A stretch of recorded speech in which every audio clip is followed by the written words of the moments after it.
পরিবহন খরচ বেড়েছে, যে কারণে দাম বাড়তি। এ নিয়ে আরও জানাতে ঝিনাইদহের খালিশপুর সবজি বাজার থেকে যুক্ত হচ্ছেন এমআর রাসেল। রাসেল, ক্রেতাদের প্রতিক্রিয়া কি জানাবেন এবং কি বলছেন তারা?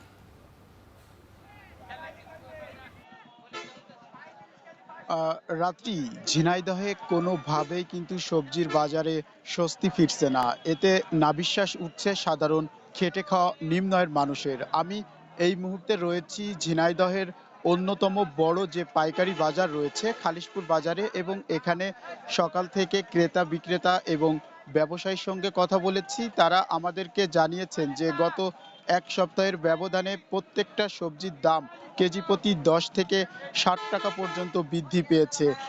একটি তথ্য আপনাকে জানিয়ে রাখি, এই অঞ্চলের কৃষকরা তাদের জমি থেকে উৎপাদিত সবজি কাকটাকা ভোর থেকেই কিন্তু এই বাজারে নিয়ে আসতে শুরু করে এবং দিনভর চলে বেচা বিক্রি।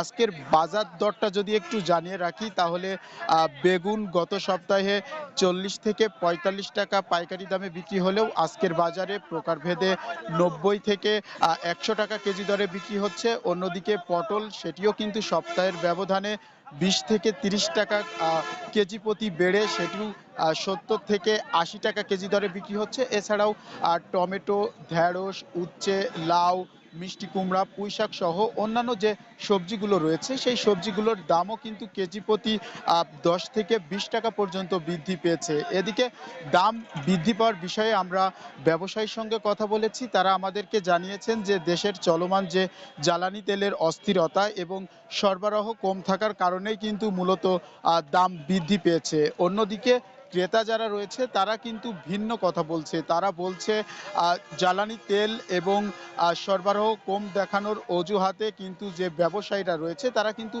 বাজার সিন্ডিকেটের মাধ্যমেই কিন্তু মূলত দাম বৃদ্ধি নিচ্ছে, যার কারণে কিন্তু প্রত্যেকটা সবজির দাম কেজি প্রতি 10 থেকে 20 টাকা পর্যন্ত বেড়েছে।